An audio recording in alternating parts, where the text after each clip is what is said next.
This is part one of our programming video series, where we're going to cover a wide range of topics, starting with a macro view and talking about training philosophy, everything down to workout topics and more of a micro view.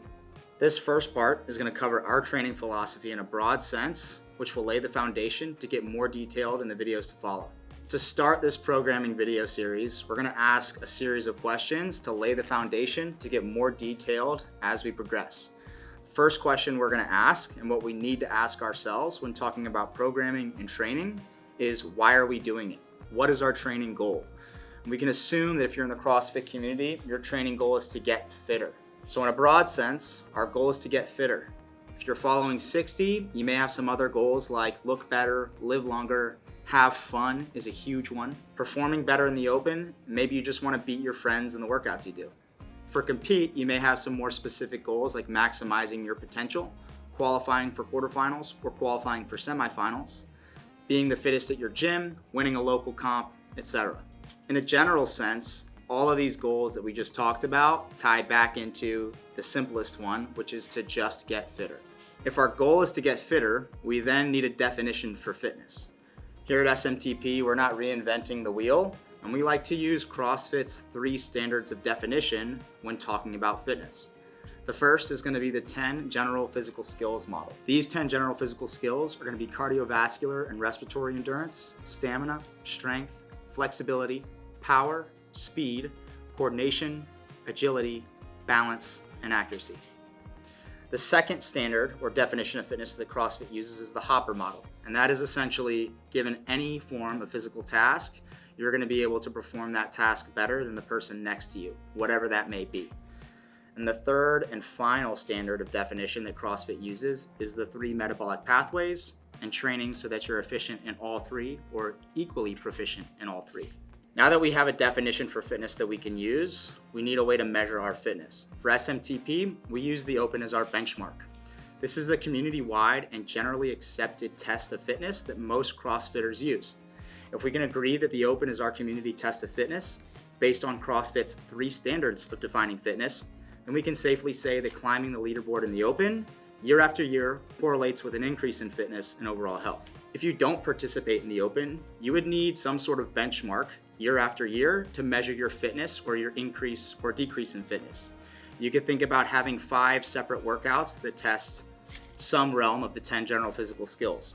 For example, every year in the month of January, you could test yourself with 5 of the same workouts, such as a 5K run, Cindy, the CrossFit Total, and maybe 2 other CrossFit style workouts, like a 500-meter row, 6 ring muscle ups, 7 thrusters for 5 rounds. And then your next workout could be an AMRAP of 14 minutes of 21 GHD sit-ups, 14 devil's presses, and 7 tall box jumps. You would need some series of benchmarks that test a broad range of fitness that touch everything in those 10 general physical skills. Now that we have our why and how and a clear definition to measure ourselves with, we can talk about how do we train to improve in the Open. What does our program need? At SMTP, we believe that the base and the core of our program needs to be variance. This is the classic CrossFit methodology, constantly varied functional movements executed at high intensity. That's going to be the core of our training program. The periphery of our training program will rely on progressions that allow you to see progress and to sustainably increase all 10 areas of your fitness across the year and the season. Looking at the macro view, using the Open as our benchmark or the competition season as our benchmark, we can break the year up into 4 blocks. If you're a games athlete, you're going to be excluded from this discussion because you're going to have an off season.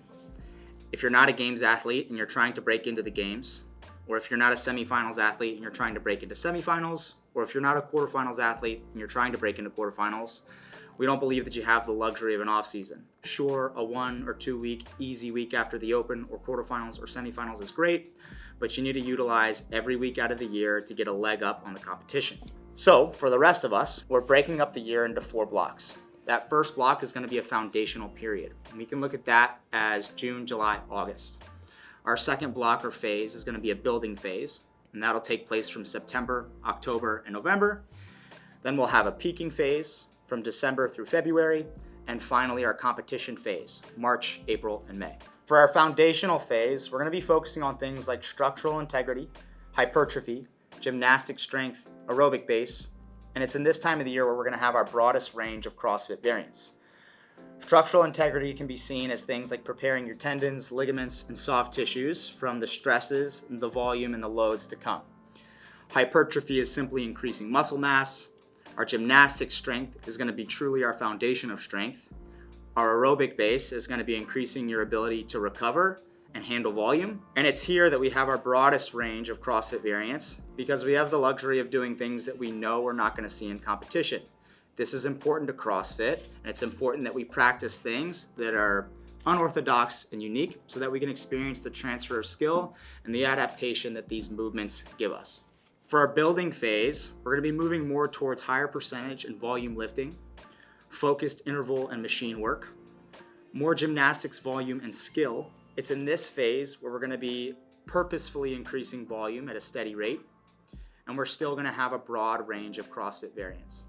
At our peak phase, or block of the year, we're going to be experiencing our highest percentages of lifting, a very high degree of technique and Olympic-focused lifting, more gymnastic intensity and implementing the skills that we've developed in the foundational and building phases. And our CrossFit is going to start to get more geared towards what we expect to see during the Open and quarterfinals. We're still going to experience a high degree of variance.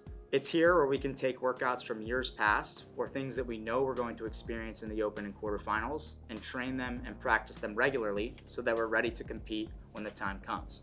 For our fourth and final block of the year, our competition phase, we're going to be focusing on things like maintaining strength and technique in our lifting. We're going to be experiencing our highest intensity of interval training. We're going to practice things like redundancy within workouts, and we're going to practice competition skill, transitions, moving the barbell, standards, etc. We're also going to be spending a lot more time practicing skills and movements that we expect to see in competition and training our efficiency on these things that can help increase our scores in the Open and give us that slight edge over our competitors. So we just covered the broad range of our training philosophy and the macro view. In our next video, we're going to talk about how we program in 5-week cycles, what our training days look like, how we structure the weeks, and how we structure each day. See you guys in the next video.